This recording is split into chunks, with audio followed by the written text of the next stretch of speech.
Are you ready to hoist the colors? Now, time for the most in-depth look at the world of ECU athletics. Welcome in to Hoist the Colors with your host, Stephen Igo on 94.3 The Game.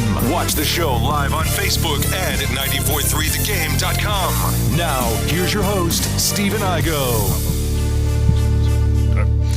Welcome into this edition of Hoist the Colors on a Wednesday, September 27th edition of the show. We are 3 days out from East Carolina and Rice doing battle in Houston, Texas. Conference play is almost upon us. We got Bobby Harward in studio for the second straight week. Bobby, welcome back. Thank you. I'm glad to be back after a Pirate victory. Yeah, it feels just everything feels better this week, right? The weather, it is a nice week of weather, by the way. It is no real a hot. nice fall day, that's for sure. It just feels like football weather. The mojo around town has definitely improved. Bobby, today is brought to us by Sup Dogs. Check them out, 213 East 5th Street, Greenville, NC. And we're going to have the Sup Show tomorrow, by the way, 5 to 6 p.m. on the ECU Sports Network. You can catch that streaming. And we'll have that every Thursday, 5 to 6 p.m., where we talk to ECU student-athletes. Myself, Macy O'Donnell, Philip Pilkington is producing that show as well as this show. He's behind the glass today. So, Bobby, Pirates coming off a win, and 44-0. I don't care who you're playing. That has to feel pretty good. So, you watch the game, just kind of your initial takeaways as you look back at the Pirates' first win of the year. Yeah, first thing is they won comfortably. I think that's the most important. 44-0 looks – probably the score looks a lot better than maybe it actually was watching the game. But still, nonetheless, they won. They won comfortably. They took care of business, and it has to give you confidence going forward into Rice. So I think that's the biggest thing. Another takeaway is kind of funny watching the game. I was like, man, I wonder if they played this game early in the year against Gardner-Webb. I feel like they'd be 2-2. Like, I think right. I won't go as far as to say they would have beaten both App and Marshall, but I do think they win one of those games. Just giving the offense some confidence, they look more comfortable in the passing game. So, yeah, just glad they took care of business and it wasn't closer than it needed to be. And I like that point because it's one of those things, too, I thought when I was looking at kind of the schedule and we were talking about after our ECU's 0-3 start. You don't want to make excuses, but at that point you looked at it. App had already played Gardner-Webb week 1. Marshall had already played Albany week 1. So, like, you looked at those teams, they had the chance to kind of figure some things out. ECU did not, and I think that maybe worked against them. And you're right. Maybe they'd be 2-2 right now. Obviously, they're not, so they still got to find a way to go 5-3 in conference to make a bowl game at minimum. And we'll get into that discussion here shortly. But when you look at the offense, and we've talked a lot about the defense, Bobby, improvements by the offense, definitely. They ran the ball 4.1 yards per carry. Quarterbacks, I guess it's just going to be a two-quarterback deal at this point from what we're seeing through 4 games. We're now through 33% of the season, and I just feel like ECU's going to need both. I think they will need both. Again, I mean, 4.1 yards per carry? 4.1 yards per carry. That's better than I thought it would be because watching the game, there weren't many easy runs. Not many chunk runs, No, not at all. And so I think that's still a concern going forward. I think the defense definitely contributed to those 44 points and 5 turnovers created. I know one of those was a special teams turnover, but still give credit to the offense for capitalizing. Conrad hit a longer field goal, which is also encouraging from a special team standpoint. But, things look better in the passing game, but not great still. Again, weather conditions play into that. But I think I told you before we went on air, I was curious about the scoring drives because watching the game, I watched it delayed. So 4 of the 7 scoring drives were 45 yards or less in terms of the total drive. So they had great field position. Again, you still got to capitalize, which they did. Credit to them, but still, they didn't have those long sustained drives you would like to see. Yeah, and I thought the second drive of the game where they had the long touchdown drive was an excellent drive. And Flynn, I still don't think he's 100%. I think he got banged up in the App game, and there's a lot of questions. Hey, why put in Mason Garcia in the second half? I thought Mason looked as good as he's looked. Now the pressure was off. This score was out of reach for the most part, but he went in, he operated the offense, he did what he needed to do. Did you see improvements from Garcia from a quarterback standpoint. 9 of 12 passing the football. I did, yeah. The biggest takeaway I had from Mason was how comfortable he looked, and that's the thing. Watching him take some of those series and get some playing time, in a comfortable situation, you see what the coaches see in practice, and you see why they want to make him the guy, because he's gifted. I mean, he's a large dude. He can run the football, and he has a cannon for an arm. So if those mental pieces in the ears can click, man, he has a chance to be pretty good. But the biggest takeaway for him that I thought was just how comfortable he looked, and how much of that, to your point, is being that there was really no pressure. But you still got to play, and right. I think he showed up. So, and tough, miserable conditions for those. You didn't make it to the game, right? I did not. No, we actually had a movie night, and that's why I was watching it delayed. My daughter loves The Grinch, so we watched the Grinch, even though it's in September. Yeah, so you're going to be watching a lot leading into Christmas time, I guess. The conditions were miserable. I don't know how it came across on TV, and obviously we're in the press box as media, but like walking down post game, the wind was bad. The rain was bad. That clearly played a role in Gardner Webb throwing for 30 yards. So maybe if it's a better day, some of those drop passes are catches. You know, Mason made one throw where he was rolling to his left, defender in his face, threw it across his body over a defender to Rajay, hit him right in the hands and dropped it. But that's kind of we keep talking about why the coaches keep giving Mason chances.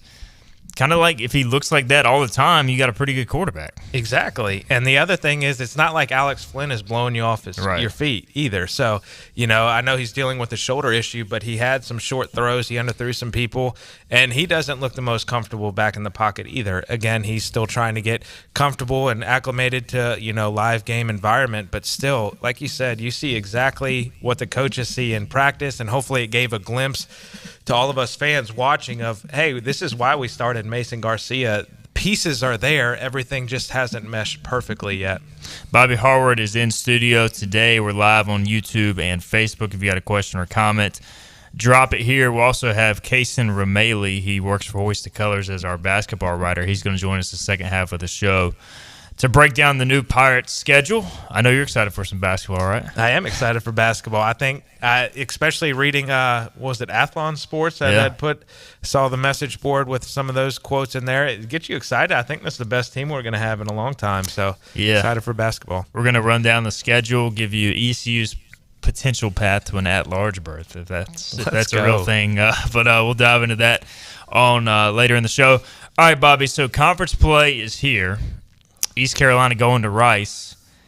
So did you go to Rice in 2010? Rice is probably the weirdest place I've ever played. Or I didn't play, but coached at. Yeah, Rice is an interesting spot. There's nobody in the stands. Their band is not students, so it's members of the community come and participate in the band, and they kind of dress up in these funky, weird costumes like Stanford I'm really does. Intrigued. And then on top of that, I don't know if you knew this or not, they have houses there, kind of like what you would think in Harry Potter. So when they announce the starting lineup, they say the player's name, position, height, and weight, and then the house that they're in. Wow. Because they have to stay on campus all 4 years. So it's a very, very interesting place. I'm glad I'm not traveling this Saturday to Rice, which is in Houston. Right. Houston is a cool town, but Rice, not so much. Yeah, Houston's super spread out. I've been to the Cougar Stadium multiple this will be my first trip to Rice. ECU's only played there twice all time. I did find an Airbnb right across the street from the stadium, so I'm interested to see what the campus life is like, if anything. Maybe I'm going to end up at some Gryffindor house. I don't know, but it'll be interesting. And East Carolina, you look at this league right now. We kind of touched on it the last few weeks, Bobby. Nobody is really establishing themselves as the team in the league, outside of betting favorite probably still Tulane. Their only loss to Ole Miss at home. They didn't have Michael Pratt that game. UTSA, without Frank Harris, he will probably be back in 100% for the ECU game because that's how it works. But they're struggling right now. Memphis looked pretty good. Then they lost to Missouri this past weekend. I would say those are still kind of the top tier. But then after that, man, it's wide open. So this is a crucial opportunity for ECU to start off on the right foot. The conference is really down. We talked a little bit again before going on air. 7 of the 14 teams in conference have only won one game this year. So half the league. Half the league has won one game. ECU is in that. You have 2 teams who have won 3 games. That's Tulane and that's Memphis. And then the other 5 have won 2. So Rice is one of those teams that have won 2. But yeah, it's not looked great for the American. They seem to be pretty down this year compared to previous years. But everything is up for grabs now that conference play starts. I know the season hasn't been quite as we had hoped, but all those goals that you set for conference championships and bowl games and all that kind of stuff, those are still attainable at this point in the season, being that we're starting conference play this week. And looking at this schedule, there's not a game in conference play that I don't think ECU can win. Now, the problem is there's also not a game where I'm like, that's a definite win, given how the team is playing right now. I mean, SMU has struggled to really score. You're looking at some of their scores, and they got to come to ECU on a Thursday night. Rice is Rice, Charlotte, Biff Poggi, we know the deal there. UTSA, we just talked about that situation. You do get Tulane at home. FAU's not looking as good as maybe we thought. They just lost their quarterback to an ACL. Navy, is Navy, but they're not unbeatable. And then Tulsa. So, there's no game that's like, man, the Pirates are going to go get smacked. So I feel like this is a manageable schedule. You got to go 5-3 in the league. I think that's doable given what's in front of you, but also there's not a ton of margin for error because I don't think ECU right now is a great football team.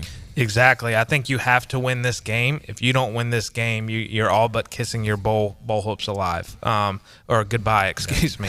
So keeping them alive, trying to keep them alive. But you got to win this game. Take care of business this weekend. They should be playing a backup quarterback, which works in your favor. But looking down the schedule, like I said last week, I still don't trust SMU. They're coming here on a Thursday night.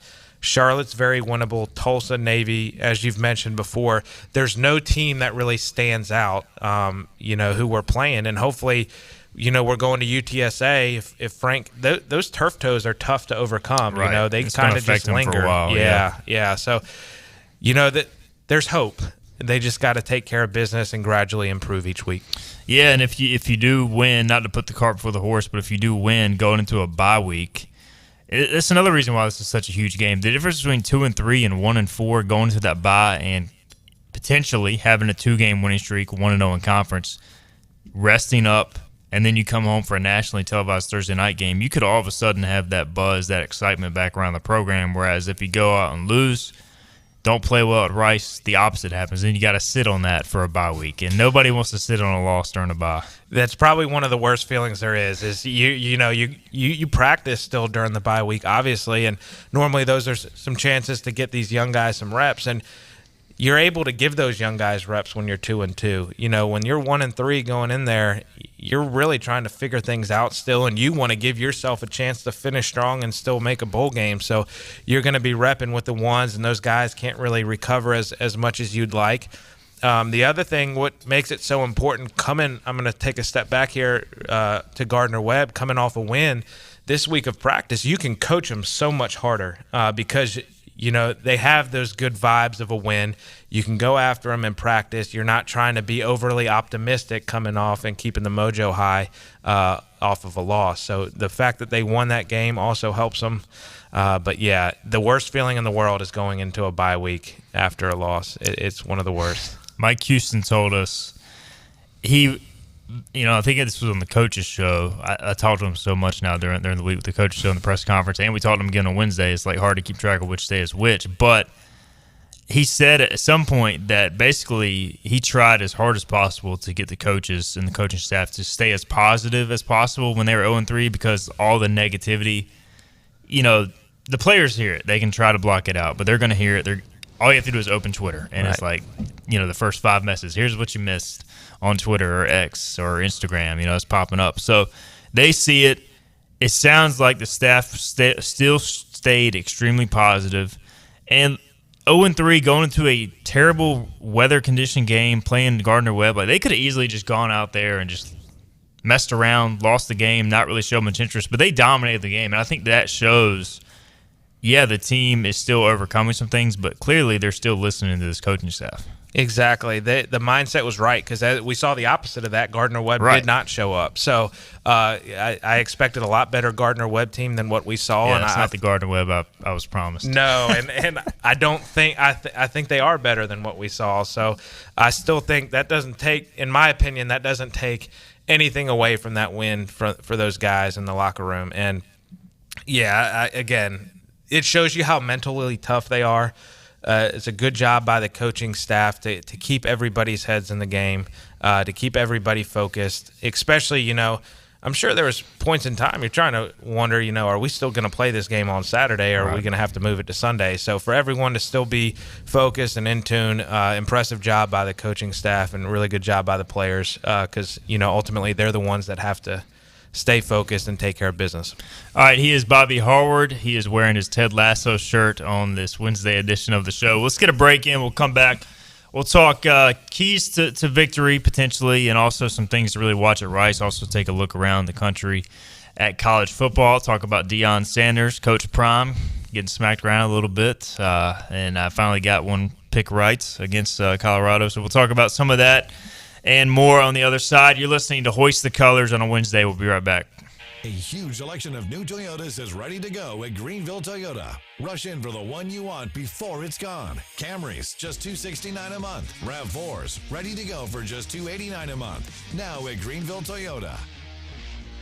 Other restaurants claim their food is fresh and fast, but are they friendly? At Moore's, you're treated like family the minute you walk into their doors. With locations in Winterville, New Bern, Swansboro, Morehead City, and Jacksonville. We've been practicing what we preach since 1945. At Moore's, our barbecue is slow cooked and smoked over real wood daily until it's so tender it's falling off the bone. Combined with our fresh chicken, cooked-to-order seafood, and homemade fixins, we're sure you'll agree. If it's not Moore's, it's less.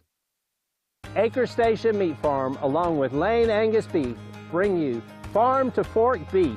Stock your freezers now with affordable beef boxes, just in time for the grilling season. Farm to fork beef brings quality local beef to your family. From your traditional butcher shop, Acre Station Meat Farm. Come on down to Acre Station Meat Farm and find out why we're #1 in fresh cuts and friendly service. Acre Station Meat Farm, Highway 32 North, Pinetown. At GoEco, we don't just supply the office space. We create solutions for any environment. Our state-of-the-art commercial-grade video display is perfect for watching film with the team.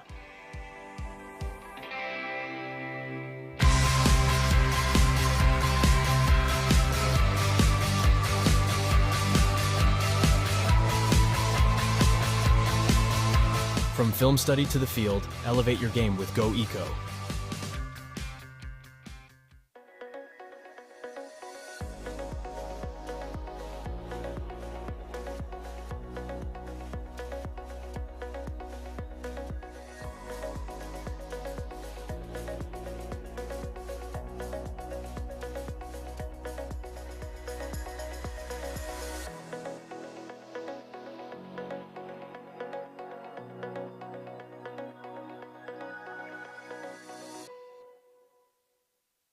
Storm season is approaching. North Carolina weather can damage your roof, and before long, a small leak can turn into a big problem. Your home is one of your biggest investments, so protect it with Wells Home Improvements.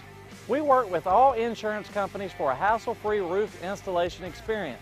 Call us today and get 10% off your roof installation when you mention this commercial. 252-227-8403 or visit us online at wellshomeimprovements.com. Wells Home Improvements. Local, honest, dependable. New Toyotas are ready to go at Greenville Toyota. Shop a huge selection with new inventory arriving daily. Don't see what you want? We'll find it or order it for you. Plus, fresh trades are rolling in and ready to go for delivery today. Rush to Greenville Toyota. Climb aboard as we set sail and hoist the colors.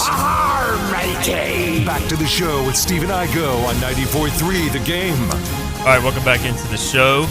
Wednesday edition of Hoist the Colors. Got our headsets working now. Take mine out. So, Bobby, we were talking during the break. We did get a question from YouTube. By the way, we are live on YouTube and Facebook. If you got something to ask us, drop it there. We'll get to it. But still not a ton of explosive plays from this offense. And, you mentioned kind of the scoring drives, and TCU's defense or credit, it is hard to put together long, sustained drives if you're not getting explosive plays again and again. So we saw Keaton Mitchell do it a lot last year. We did see the long pass to Josiah Hatfield on the longest touchdown drive of the game by Alex Flynn. So how does this offense get more explosives? Is it just blocking it better, or is it just continuing to give the ball to Javius Bond? A little bit of both. Yeah. I mean, you have to block first and foremost, obviously, but Bond does have that it factor. He's very similar to Keaton Mitchell in that aspect. He has that explosive breakaway speed. You'd like to see some of that maybe in the play action pass game, but right now we're not able to hold up long enough or create enough separation or even get the ball there. There's a lot of factors for that, but I think handing the ball to Bond is their best opportunity to break one. Another big play opportunities you'd like to see maybe in the wide receiver screen game with Jalen Johnson, Josiah Hatfield. I just don't trust our O-line right now to be able to get out and make those blocks necessary for those tunnel screens. But Bond, to me, is the answer. Yeah. And it's tough to say, hey, this true freshman needs to be our big play guy. But, outside of Josiah Hatfield, I'm just not seeing it. I will say this, Jalen Johnson, I thought showed as much speed as I've seen when he caught a pass from Mason and got upfield on 3rd and long, turning into a huge play. I was like, man, where has that been? But I guess he just hasn't gotten the ball in space enough to really show it off. Exactly, yeah. And that was a cool little – we had that under Lincoln Riley as a drive concept is what we called it. Essentially, you have all of your receivers run downfield, clear out space, and we used to run it a ton with Lance Lewis and just a shallow crossing route. And that creates some space. His speed, especially in man-to-man coverage, is great. And kind of exactly what you saw on that play is just throw it to him 3 yards, complete a 3-yard completion, and then let him do the rest. And he created, 25, 30 yards on that? Yeah. So a lot of his yards came after the catch because those were most of the plays. And they missed him, too, on several of those shallow crossers as well. So he could have had over 100 yards receiving. He was open, probably because the Gardner-Webb guys just couldn't hang with him. And how realistic that is against Rice, I don't know, but they gave up like 597 yards to South Florida. And I think that this is the game, probably from an FBS standpoint, the weakest defense you face at this point. Now, you're on the road. They're going to be trying to clean up some of the errors they made. But this should be a game the offense can continue to potentially trend in the right direction. They're going to have to score points to be able to win the game. I mean, that's Captain Obvious, and I mean that in saying they're going to have to score a lot of points. Rice has scored the second most points in conference. They've scored 141 points through their 4 games. Memphis has scored 148 in their first. So Rice can score points. I mean, they put up 40-something against Houston. So the offense is going to have to do their job, sustain drives, create big explosive plays, and put the ball in the end zone. Can't go down and settle for field goals, can't miss field goals. They have to get 6, and they have to be able to sustain drives, consecutive drives, because that's if they don't do that, then we're going to be coming back here next week 1-4. William Landon on YouTube says, with what we have seen from the offensive line 4 games in, does he think ECU should mix in a little more outside zone runs? As a former coach, what's your thought on that? Do you feel like the personnel is there? I mean, you got to have first off an athletic front to run outside zone, and you got to have the backs to hit the cuts. So, do you feel like that's something ECU can mix in? Unfortunately, not. I don't think we have the athletic enough front to do that. You look at App State; it's probably one of the better outside run teams in the area, and they're a lot smaller than we are up front, but they're super athletic and they can move. Where I think we see the most success in the run game, at least what we saw against Gardner-Webb, granted it's an FCS opponent, is in your gap scheme. So your powers, your counters, where you're pulling guards, you're pulling tackles, those sort of things. That fits Rajay the best as well. Over our first 4 games, we have done a lot of inside zone. Unfortunately, because we are not super strong up front, that's almost an automatic backside C-gap run for us, because you're trying to hit play side A, then you're kind of slowly working your way back from backside A, backside B, and it's hitting right off the tackle right now because everything's getting mushed up front. The other advantage of gap schemes is it gives our linemen angles because they're blocking down, they're pulling and kicking out, that sort of thing. So those guys up front, play side, that are blocking down, it does give them a little bit of an advantage blocking at an angle rather than going head up. And we saw against App, ECU went to almost exclusively zone running this past weekend. It was more of a mix of gap and zone, and you had a good balance there, like a good balance in the first two games. So I think that's what they want to do, is have a balance, because the running game was not very good at App. And it was much better this week. They should be able to run the ball on Rice, although Rice has a solid front. South Florida, interestingly enough, Bobby was able to throw the ball a lot with Byron Brown, their quarterback, but also he ran all over him too, like 80 yards rushing and 400-something yards passing. And if you look at that, you got to be tempted to say Mason Garcia could be another weapon here, because they struggled with the mobile quarterback last week. Now, a lot of his plays weren't necessarily design runs, speaking to the USF quarterbacks, so that's a little different than what maybe ECU wants to do with Mason the majority of the time. But I just don't know what right now where the quarterback situation stands, as far as, like, if you're ECU, do you just evaluate it each week, saying who gives us the best chance to win, or do you approach it from the standpoint of, all right, the offense has looked better the last two games, starting Flynn and then bringing Mason off the bench? Do you just keep that going because you've seen improvements there? I think you automatically start Alex, but I do think as the game goes on, you play whoever gives you the best chance to win. I relate it very much so, and I know we talked a few weeks ago about, Blake Kemp, James Summers, that 2015 season. This, to me, is looking more and more like that as we've gone along. It just feels like it. Yeah, because, Blake didn't have the best of arms, but he was competent back there throwing the football. Same thing, Alex Flynn. He doesn't have the best arm, but he's competent and he gets the job done. Mason can throw the ball much better than James Summers can, but he still gives you that running aspect. I think and I thought it was a great job by the coaching staff to get Mason in as early as they did this past week against Gardner-Webb, to let him get comfortable. But seeing him perform comfortably in the pocket, I think gives you a little bit more confidence to throw him in there. Gives you more confidence to rotate drives and those sort of things. So it's not necessarily Alex sustaining the whole, all the offensive possessions up until he gets hurt or something happens. You're able to rotate and feel comfortable rotating. Seeing how the offense plays, I think we'll see that going forward. I think you'll see more rotation between the quarterbacks. Seeing if Mason can get the run game going. And, who knows? Shoot, if you put him in, focusing on, running the football from a quarterback position, and he hits in a few throws and gets some confidence, there's no telling what could happen from there.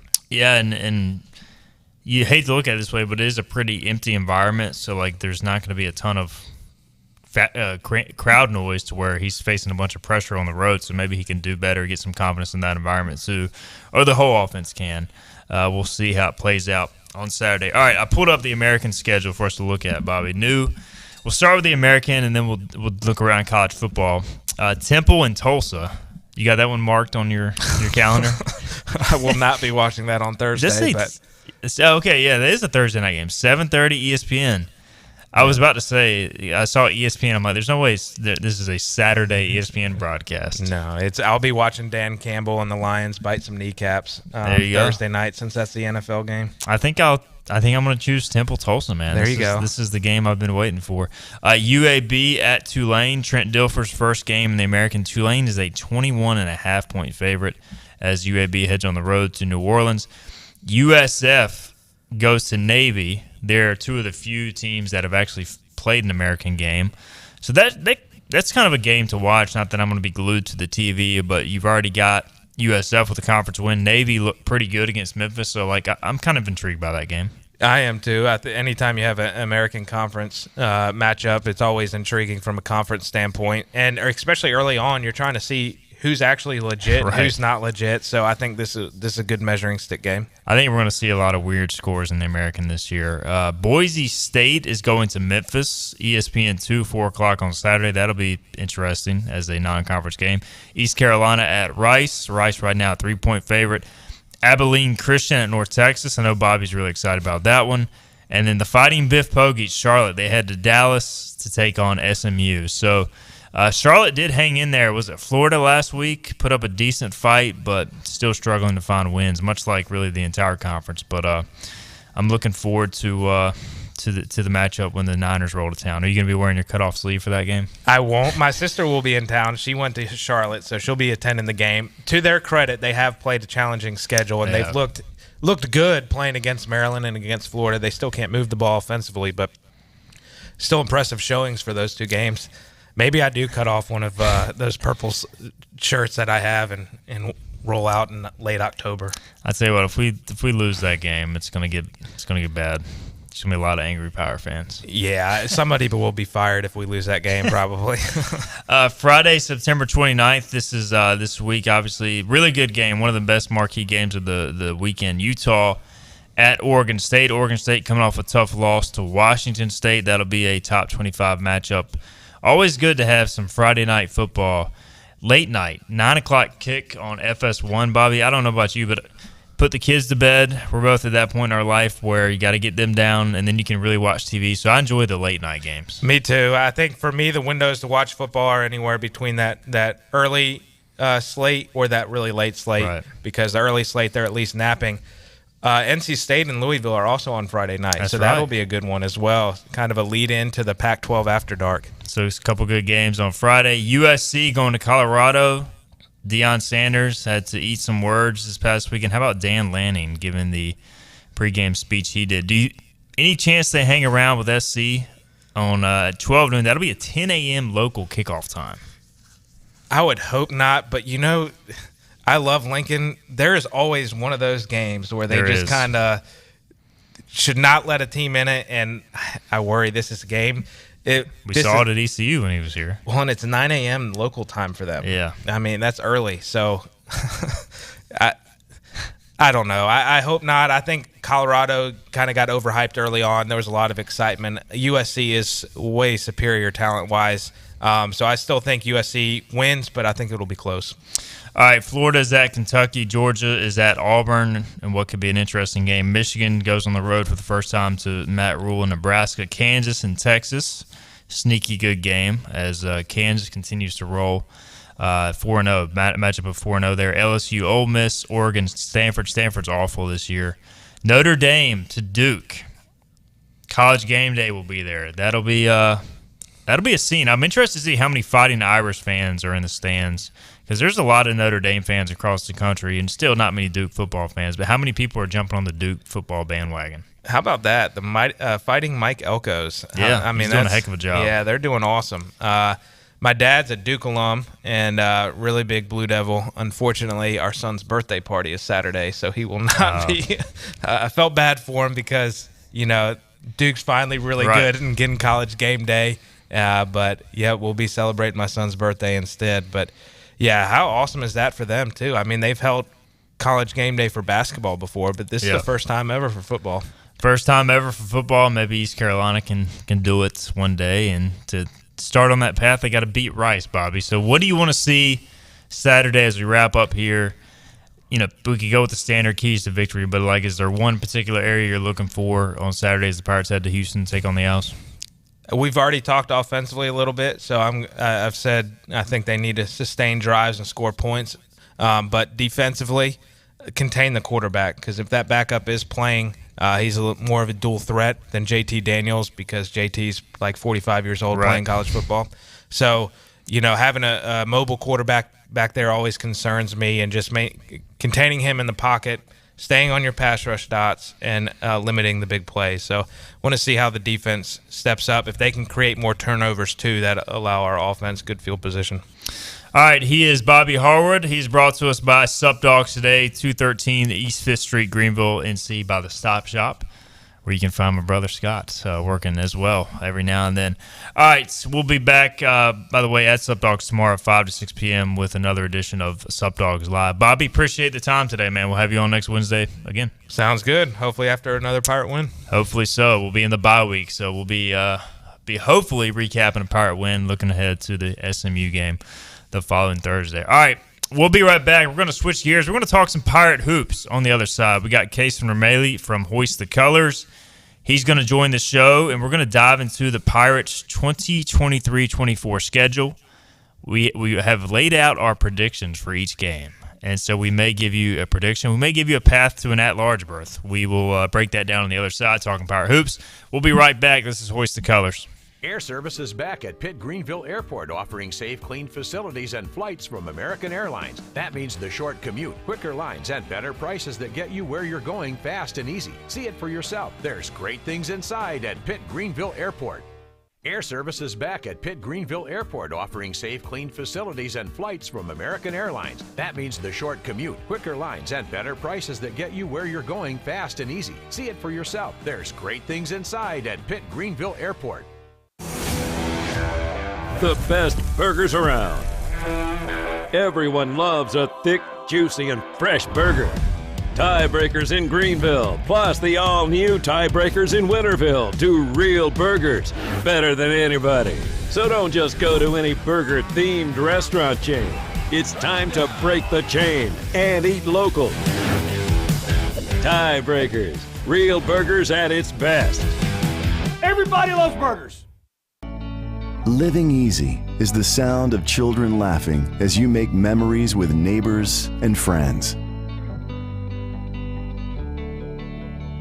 It's the sound of nothing at all. It's the smell of the salt air.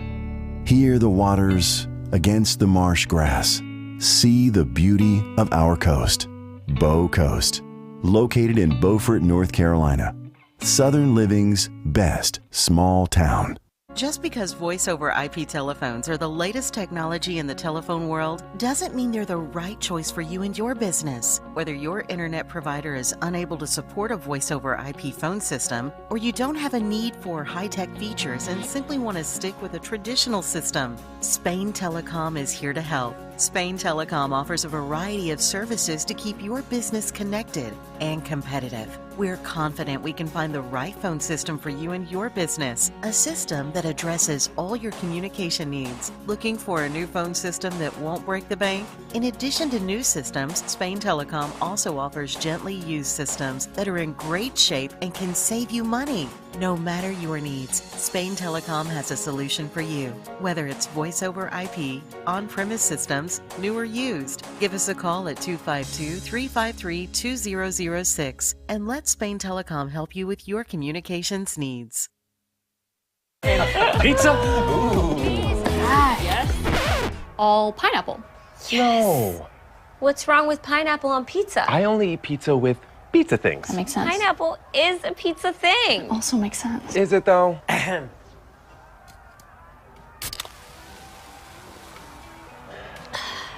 This tastes great. That we agree on. Let's agree to agree. Pepsi Zero Sugar tastes great. Can't you just pick off the pineapple? The Pirates play here. Arr! This is Hoist the Colors Radio with Stephen Igo. Yes! That was so good! On 94.3 The Game. All right, welcome back into the show on this Wednesday, September 27th edition of Hoist the Colors. We just talked some Pirate football with Bobby Harwood. Appreciate him. Brought to us by Sup Dogs today.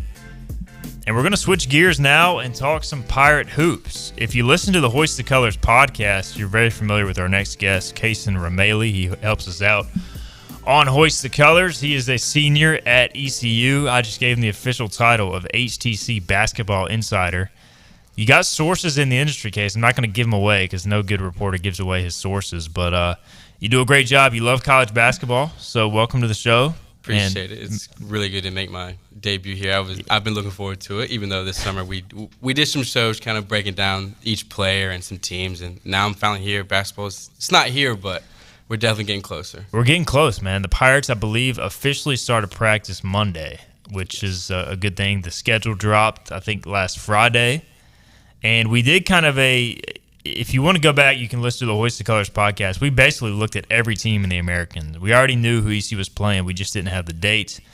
Now we have a schedule that is lined up on paper. Now, we've already gone through and done our win and loss prediction on every single game. We may or may not have time to do that on today's show. We'll talk about that. But you made the prediction that FAU on the road would be ECU's conference opener, and you nailed it. January 2nd, Pirates open in Boca. So what was your thoughts on the schedule coming out? Well, I remember me and you talking, and the football meeting room, and you asked me, you're like, who do you think we're open with? And I said, watch us open in Boca Raton. And guess what? We're opening with Boca Raton. And I think that it's going to be a good test. It's going to be their first, not their first real road game, but their first real road environment. It's going to be FAU's conference home opener. It's going to be packed. It's going to be loud. And coming in, they're right now the favorites. So, I mean, we'll see what they're going to do there. I mean, I'm optimistic right now, but don't know right now. So FAU will be the first conference game on January 2nd, and then the Pirates will host Tulsa in the conference home opener January 7th at Temple. ECU, I don't think, has ever won at Temple. SMU, North Texas, will come to Greenville at UAB. The Pirates do not host UAB. They do host Memphis on February 29th. They don't go to Memphis. With 14 teams in the league, it's kind of a different schedule this year because really you get Tulane at home. You don't go to Tulane. I think the Pirates go to UTSA and Rice, but don't get either of those at home. So it's just kind of a weird schedule, honestly. The South Florida, you only play them once. So I don't know. It's just there's just so many teams now. It's like hard to really know what to expect. Yeah, and I think there were a lot of questions from all the teams going into the conference schedule breakdown. And I think that one thing I'm not the biggest fan of is the amount of times we're going to go to Texas this year. It's the new Texas conference. Not going to be great. I think that going to North Texas is going to be tough. Going to SMU is going to be tough. And the fact that we played North Texas twice, I don't think is great. And then if you look at the bottom of the schedule, they're going to stay in Texas because they play at North Texas on March 3rd, which is a Sunday. And then they play at SMU March 6th, which is a Wednesday. And no matter what team you are in the country, whether you're Kansas, whether you're Duke, if you travel to a place and stay there for 2 games, it's going to be rough. And I could see us dropping both of those games, sadly. Not to give it away, but I have East Carolina with a 4-game losing streak, starting at Rice versus Memphis, at North Texas, at SMU. That is a brutal stretch. They do close the season at home against Charlotte, the regular season, on March 9th. But to finish 3 of your final 4 games before that are in Texas, and you get Memphis at home in between. And Memphis is probably going to be preseason top 25. Them and FAU, for people who don't follow the league this offseason, they're going to be the preseason favorites. But I'll be honest, man, this is and we'll talk more about the schedule here in a minute. I actually have the net rankings of every team ECU's facing from a year ago. Now, these will change a lot because you got transfer portal, coaching changes, that sort of stuff. But basically, I ran the numbers just to see, hey, if some of these teams stay the same, how it look in 23-24. But this East Carolina team, we did several breakdowns. We broke down each player over the summer. I know you're high on this team. I'm high on this team.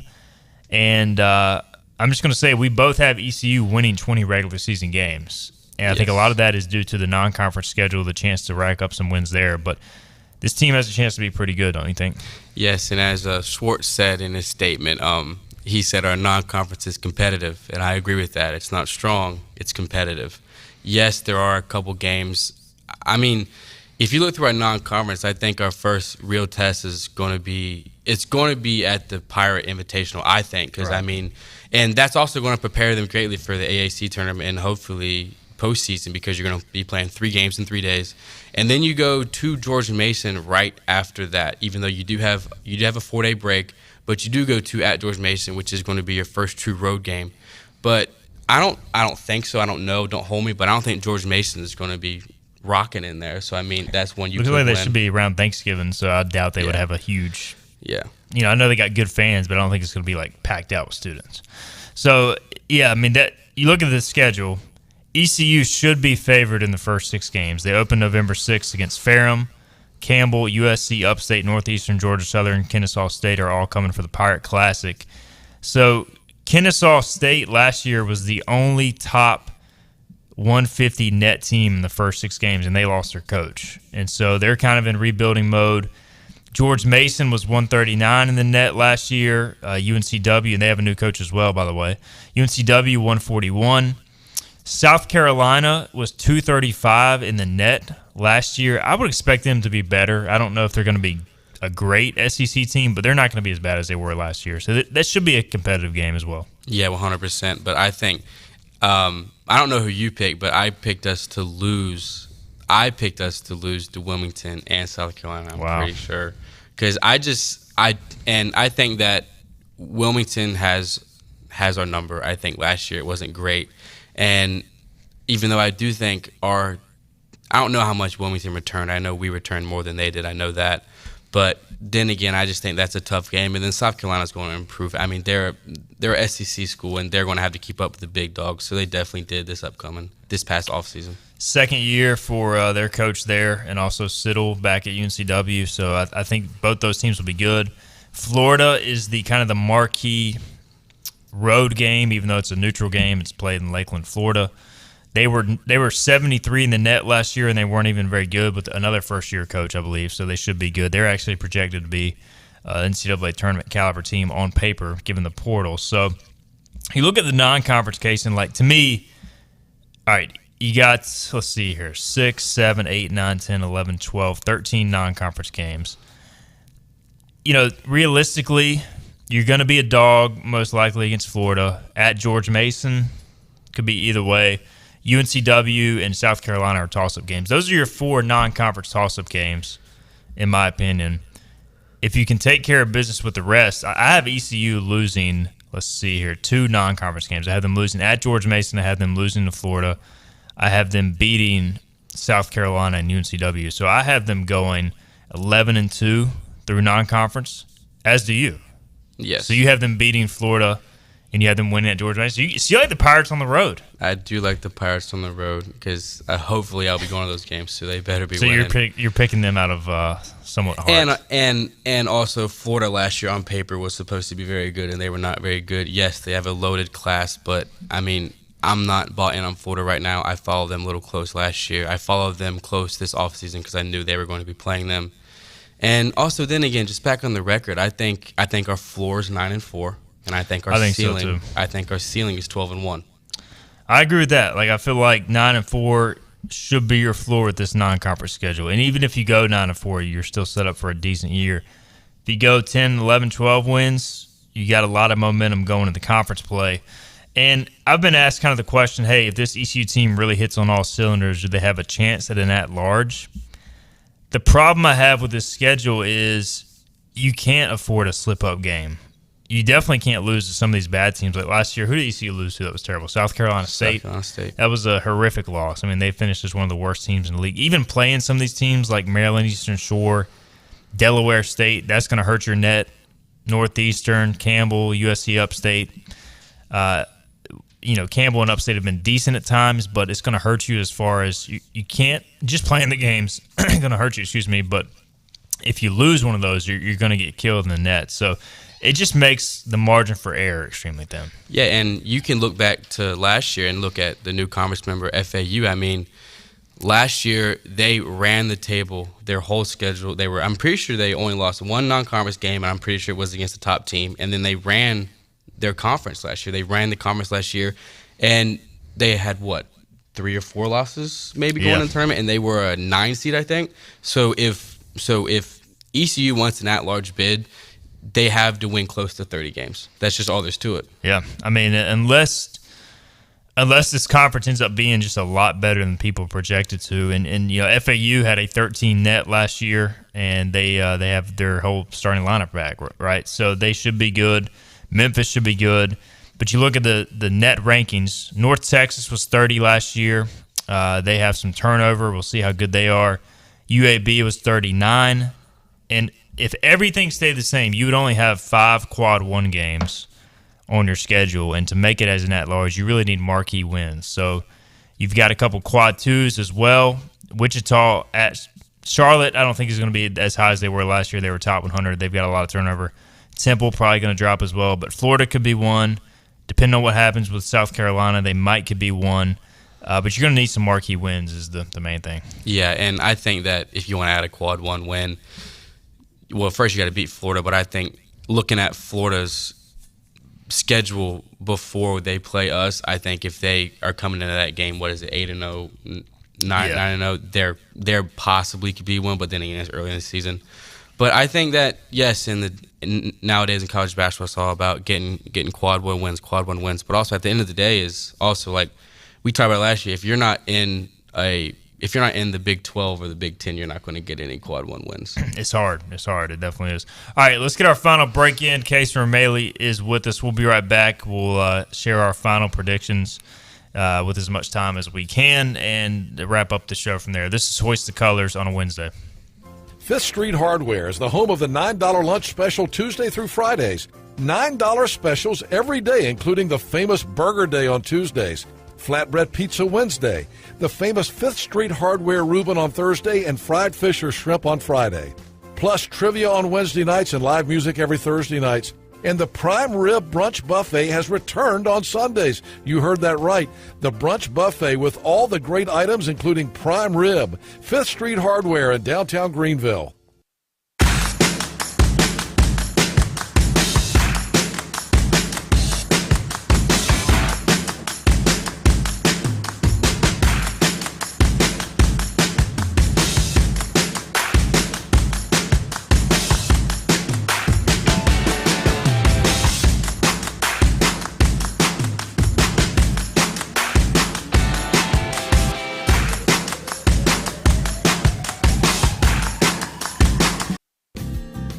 Tax credits are back. Get a 30% tax credit, up to $2,000 off your new Mitsubishi electric heat pump install. Let Comfort Master help you take advantage of the tax credits with a qualifying Mitsubishi electric ducted heat pump or non-ducted Mitsubishi electric mini splits. Mitsubishi electric mini splits are ideal for bonus rooms, garages, or sunrooms. If you need a new HVAC unit, call Comfort Master today. Call Comfort Master. Call Comfort Master.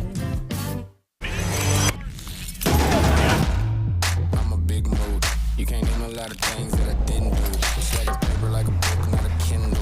You outdated, I'm the one they getting into. And I won't break a sweat. Let's get it, let's get it, let's get it, let's get it, let's get it, let's get it, let's get it, let's get it. Child, please, I don't need a towel, please. Are you game day ready? Anson Belt, the official belt of ECU Athletics. Are you ready for a digital hair color revolution? The Color Master Factory by Chi and LG. A masterpiece of innovation, unlimited color formulations, limitless possibilities, long-lasting color. Chi.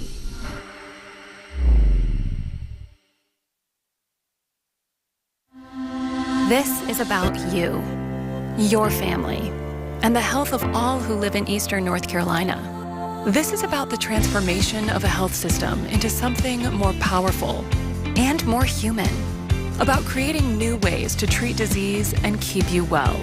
This is about ECU Health, which is to say, it's really all about you.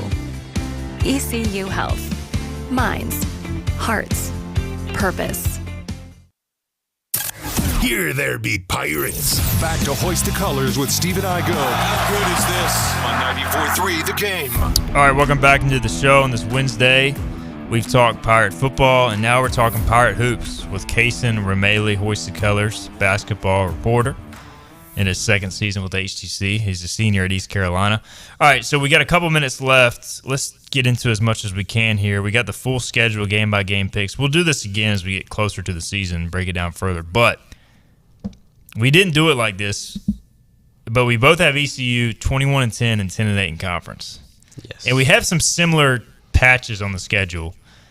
Where we differentiate is I have ECU winning just 2 true road games all season, but only losing 1 home game, which is to the Memphis Tigers. So I have them beating South Carolina, UNCW, North Texas, some of the tougher teams, Tulane on their schedule. But I think it is a very manageable home game. You have them beating Memphis, but then losing to a couple of teams at home like North Texas. So those are some of the areas we differed. Yeah, and as we talked about during the break and also the last 2 years I've been here, you've always said the Pirates will always struggle on the road. And yeah, I've seen it for too long. Which is fair, but I'm more optimistic this year about on the road, and I think going to George Mason, our first road game, which isn't going to be too crazy, will be will be a win, I think. You do not agree. And then, but we both do think that at FAU is going to be a rough one. Yeah, it's just a tough one to open with. Now, if ECU does go like 11, 12 wins in non-conference, that could set up to be an awesome conference opener on paper. I mean, I think FAU will still be in the top 25 at that point. At Temple is an early season conference road game that I'll be monitoring. I have it as a loss, but like Philip texted us earlier, ECU's 0-7 all-time at Temple. They just never seem to play well up there, but that should be a winnable game. It's just like, can ECU with this team go on the road and win those type of games? Can they go to Charlotte and UTSA back-to-back, two teams that should be beneath them in the conference, and win? We have it as both wins. Those are my two true road wins. But this team's going to have to prove they can do it. Yeah, I also think that, and also in 4 of ECU's road games, there are first-year head coaches, which I think is huge, which hasn't happened in the past. And I think those are winnable because of that, honestly. And we're going to see. A lot of new head coaches, new teams, new turnover. It's going to be an interesting year in the American, but the thing we like is the Pirates have a lot coming back. Yeah. I mean, they return so much. I mean, they use the portal the way that most coaches don't, in retaining instead of going out and get. All right, November 6th. It'll be here before you know it. Pirates will open the season against Ferrum. Not crazy about the opening opponent, but hey, it's basketball. It's basketball. Let's go. So we'll be excited. All right, he's Kason Ramela. He will join us throughout the basketball season. Wanted to get him in here to introduce him today. Kason, appreciate it. Of course. A good time. We'll have you on in October, leading into that opener and throughout the season to come. All right, this has been Hoist the Colors. We'll be back tomorrow with Mark Yellock and also talking Rice with Matthew Bartlett from The Roost. We'll talk to you then. This has been Hoist the Colors with your host, Stephen Igo. Tune in weekdays at noon for all things ECU sports. Get a recap of the show at 943thegame.com, on Twitter, Facebook, or anywhere you get your podcasts. We're back tomorrow with more of Hoist the Colors on 943 The Game. R&D Brewing is proud to partner with the ECU Pirates, and now you can enjoy Pirates Brew, the official craft beer of ECU Athletics. Pirates Brew is a carefully curated light beer that embodies the spirit of ECU, a refreshing and easy drinking light beer. Pirates Brew by R&D Brewing is available now at grocery stores, local retailers, and at ECU athletic events. Head over to your favorite store and enjoy a nice Pirates Brew today, or else you'll walk the plank. Hand me another Pirates Brew. Fifth Street Hardware is the home of the $9 lunch special Tuesday through Fridays. $9 specials every day, including the famous Burger Day on Tuesdays, Flatbread Pizza Wednesday, the famous Fifth Street Hardware Reuben on Thursday, and fried fish or shrimp on Friday. Plus trivia on Wednesday nights and live music every Thursday nights. And the Prime Rib Brunch Buffet has returned on Sundays. You heard that right. The Brunch Buffet with all the great items, including prime rib. 5th Street Hardware in downtown Greenville. Storm season is approaching. North Carolina weather can damage your roof, and before long, a small leak can turn into a big problem. Your home is one of your biggest investments, so protect it with Wells Home Improvements. We work with all insurance companies for a hassle-free roof installation experience. Call us today and get 10% off your roof installation when you mention this commercial. 252-227-8403 or visit us online at wellshomeimprovements.com. Wells Home Improvements. Local, honest, dependable. Living easy is the sound of children laughing as you make memories with neighbors and friends. It's the sound of nothing at all. It's the smell of the salt air. Hear the waters against the marsh grass. See the beauty of our coast. Bow Coast, located in Beaufort, North Carolina. Southern Living's best small town. Just because voice over IP telephones are the latest technology in the telephone world doesn't mean they're the right choice for you and your business. Whether your internet provider is unable to support a voice over IP phone system, or you don't have a need for high-tech features and simply want to stick with a traditional system, Spain Telecom is here to help. Spain Telecom offers a variety of services to keep your business connected and competitive. We're confident we can find the right phone system for you and your business, a system that addresses all your communication needs. Looking for a new phone system that won't break the bank? In addition to new systems, Spain Telecom also offers gently used systems that are in great shape and can save you money. No matter your needs, Spain Telecom has a solution for you. Whether it's voice over IP, on-premise systems,